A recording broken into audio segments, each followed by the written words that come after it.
Milton's passed and is no longer a threat here to us. Things are calm again here in the Keys. As you can imagine, during a tropical storm, bouncing around in a boat, I didn't really feel like cleaning a whole lot. So the boat's gotten a little out of shape. I've got my towels hanging to dry. The cockpit's got everything I took off the deck to stow during the storm. And down below is even worse, which is why we are up here talking so you don't see the mess. But I made a couple little videos through the storm, which a lot of you have come here from those. And so I figured during this video as well, I'd take the time to kind of introduce myself and tell you how I, from Missouri, ended up on a sailboat in the Florida Keys. So since we got a lot of new faces here, I'd like to go ahead and introduce myself. My name's Damon. For the past 10 months, I've been living on my sailboat full time. It is a 1983 Hunter 34. I bought the boat up in Pensacola, spent a few months fixing it up, getting it to my liking. Spent another month sailing down the coast of Florida here to the Keys, and I've been here probably 4 months now. The original plan was to turn around and actually head back to Pensacola, but I made it here and it was too beautiful. I decided to stay.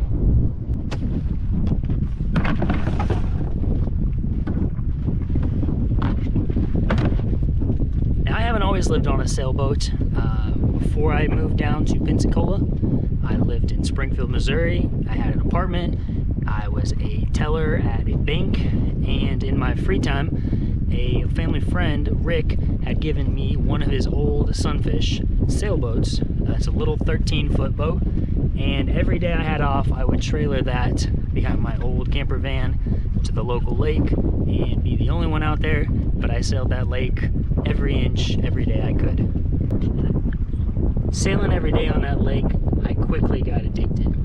Every moment I was at the bank, all I thought about was sailing. I changed all my wallpapers to pictures of boats out on the ocean. I would, in my free time, put together budgets of how much it would cost to sail, how much I had to save up. I was always cruising websites with sailboats for sale. That's about all I thought about. You can ask all my coworkers. They started to think I was a little crazy. Now, a Sunfish only has one sail on it, and I wanted to learn how to sail a boat with two sails, a front sail, a jib, and the main sail. There at the lake, the marina had a few 22-foot boats that you could rent, and you could sail those. So I reached out to the man that ran the marina and wanted to get checked out to rent the boats.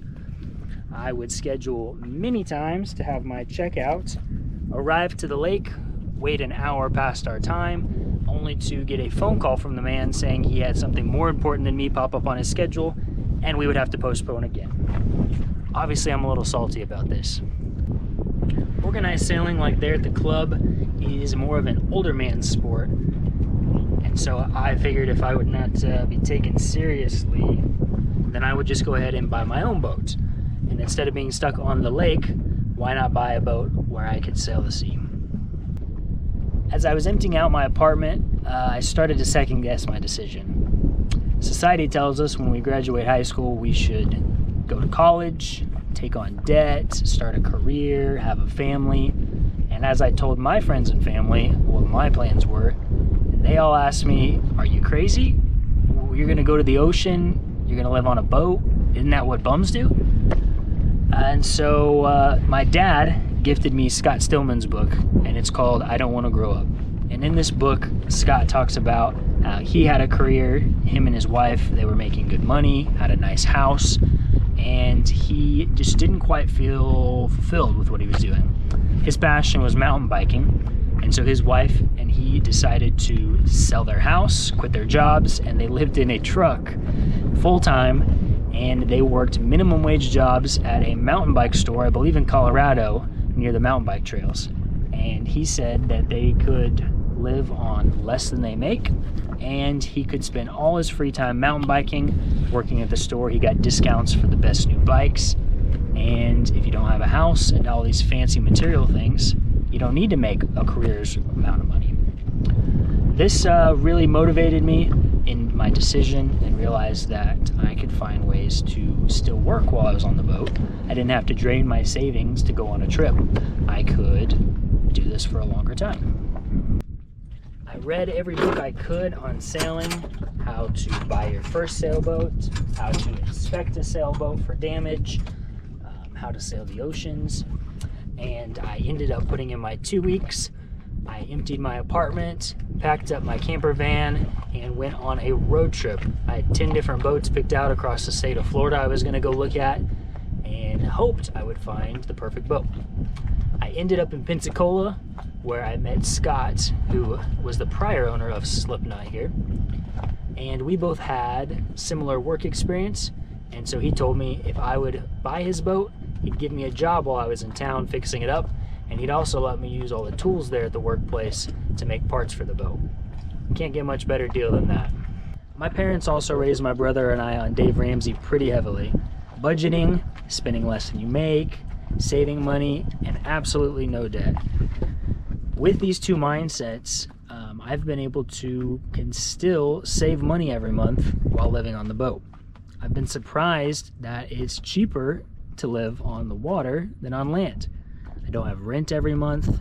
I don't have a car anymore, no car insurance, gas, maintenance, and it's hard to spend money and go shopping when you're in the middle of the water.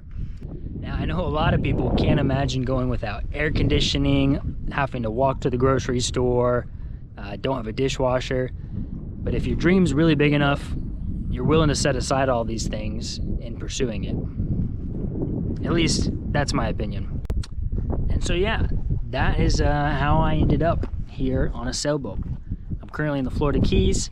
I've got a job here at a local resort as a dockhand, and I'm saving up a bit of money through the hurricane season, anchored out here, and the plan, the dream, is to next year try to hit the Bahamas.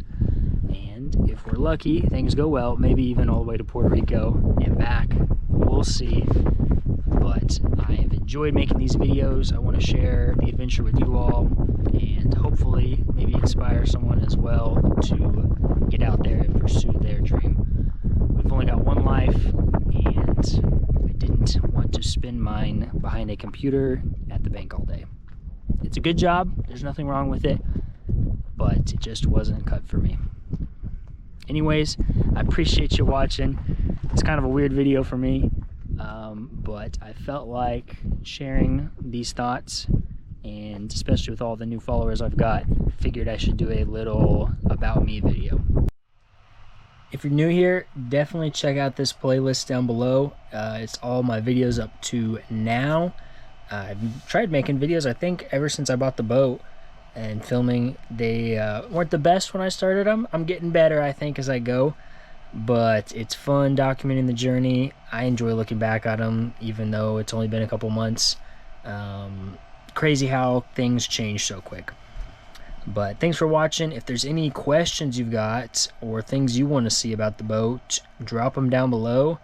I'm trying to make some more videos recently now that people are watching them, so I could use all the ideas you've got. But thanks for watching, and I'll see you in the next one.